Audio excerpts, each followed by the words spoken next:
High court ডিভিশনে আপাতত নেই। তিনি বলেছেন অন্যান্য আসামিদের মতোই এদের আপিলও যাদের পেন্ডিং আছে হাইকোর্ট ডিভিশনে তাদের বেইলের দরখাস্ত যেন শুনানি করা হয় এবং উপযুক্ত আদালতে উপযুক্ত ক্ষেত্রে তাদের বেইলও যেন মঞ্জুর করা হয়। আর বলেছেন জেল কর্তৃপক্ষকে এবং সারা বাংলাদেশের যত জেল আছে ইন্সপেক্টর জেনারেল ও প্রিজন সহ সবাইকে এই মৃত্যুর সেলে যারা বন্দী থাকেন তাদের সম্পর্কে কোনো তথ্য, কোনো সাংবাদিক, কোনো রিসার্চার কিংবা অন্য কোনোভাবে তথ্য অধিকার আইনে যদি কেউ দরখাস্ত দিয়ে জানতে চায় তাদেরকে যেন বিস্তারিত তথ্য জানানো হয়।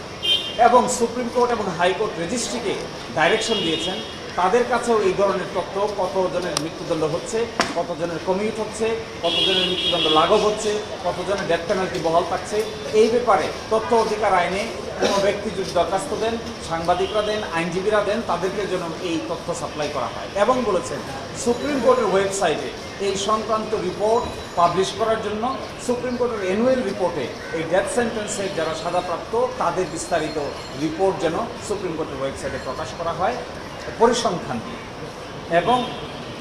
এবং সর্বশেষ বলেছেন যে আগামী 2 বছর সময় দেওয়া হচ্ছে বাংলাদেশের সকল জেল কর্তৃপক্ষকে মৃত্যুর সেলে নির্জন কক্ষে যারা বন্দী আছেন তাদেরকে এই সময়ের ভিতরে ক্রমান্বয়ে অন্য ব্যবস্থাপনা করে মৃত্যুর সেল থেকে সরিয়ে সাধারণ কয়েদিদের সঙ্গে বসবাসের সুযোগ করে দিতে হবে, শুধু তারা ছাড়া যাদেরকে বিশেষ বিবেচনায় নির্জন কক্ষে রাখা যায়।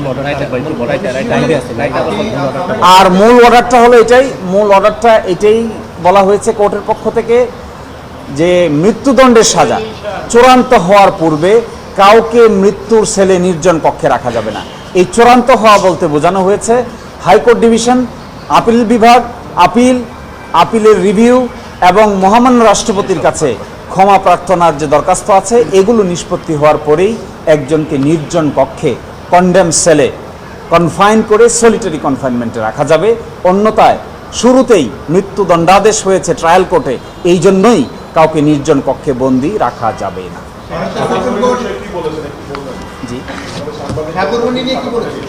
জি, অবজারভেশনে কোর্টে বলেছেন, পার্টিকুলারলি সাগর রনির ঘটনার কথা উল্লেখ করেছেন যে প্রায় 12 বছর ধরে ইনভেস্টিগেশন হচ্ছে, এখনো পর্যন্ত ইনভেস্টিগেশনই শেষ হচ্ছে না, বিচার তো আরও পরের স্টেজ। আমাদের দেশে ট্রায়াল স্টেজে শেষ হতে 5 থেকে 10 বছর সময় লাগে। সেই জন্য রায়ের এক পর্যায়ে মন্তব্য করেছেন লিখিতভাবে যে এই ধরনের ডিলে যেখানে হয় সেখানে মৃত্যুর দণ্ডের সেলের আসামিকে নির্জন কক্ষে 15 থেকে 20 বছর পর্যন্ত যদি বন্দী রাখা হয় তাহলে এটি হবে ডাবল পানিশমেন্ট। তার সাজা মূলত মৃত্যুদণ্ড, তার সাজা কিন্তু নির্জন কক্ষে বসবাস তার সাজা নয়। তাহলে নির্জন কক্ষে বসবাস যে তাকে রাখা হচ্ছে এটি ডাবল পানিশমেন্ট হয়ে যাচ্ছে, কারণ নির্জন কক্ষে বসবাসের ক্ষেত্রে পেনাল কোডে আরেকটি নতুন সাজা আছে। সুতরাং তার সাজা হয়েছে মৃত্যুদণ্ড, তাকে যদি আবার নির্জন কারা কক্ষে রাখা হয় তাহলে তার ডাবল পানিশমেন্ট হবে। এটি সংবিধান এলাও করে না, বাংলাদেশের ক্রিমিনাল জাস্টিস সিস্টেম এলাও করে। ভারতীয় সুপ্রিম কোর্টের বিখ্যাত রায় আছে, এটি সুনীল বাত্রা কেস। সুনীল বাত্রা কেসেও ভারতীয় সুপ্রিম কোর্ট একই ধরনের ব্যাখ্যা দিয়েছেন যে কাকে মৃত্যুদণ্ডের আসামি বলা হবে।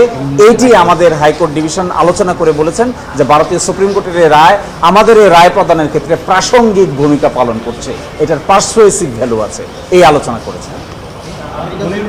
আমেরিকান সুপ্রিম কোর্টের যে মামলার রেফারেন্স তিনি দিয়েছেন সেখানেও আমেরিকান সুপ্রিম কোর্ট বারবার এই প্রশ্ন উত্থাপন করা হয়েছে নির্জন কক্ষে রাখা না রাখার প্রশ্ন। আপনারা হয়তো অনেকেই জানেন আমেরিকাতে 26টি স্টেটে মৃত্যুদণ্ড নিষিদ্ধ করা হয়েছে, বাকি 24টি স্টেটে এখনো মৃত্যুদণ্ড আছে।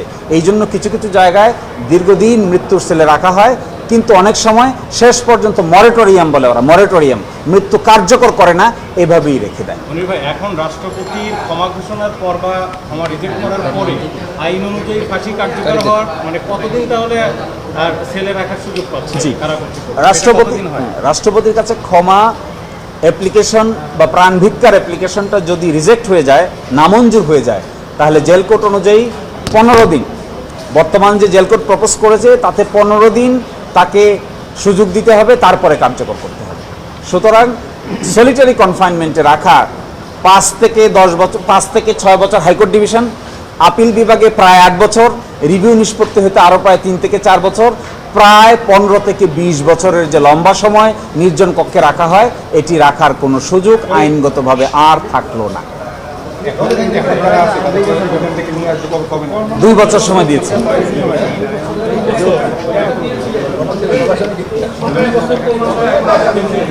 কন্ডেম সেলে যে রিপোর্ট দিয়েছে, কন্ডেম সেলের যে রিপোর্টটা দিয়েছেন ইন্সপেক্টর জেনারেল অফ প্রিজনের পক্ষ থেকে, সেখানে ওনারা বলেছেন যে এখন না 22 সালের শেষ পর্যন্ত 2556 জন পুরুষ এবং মহিলা কন্ডেম সেলে বন্দী ছিল 22 সালের শেষ নাগাদ।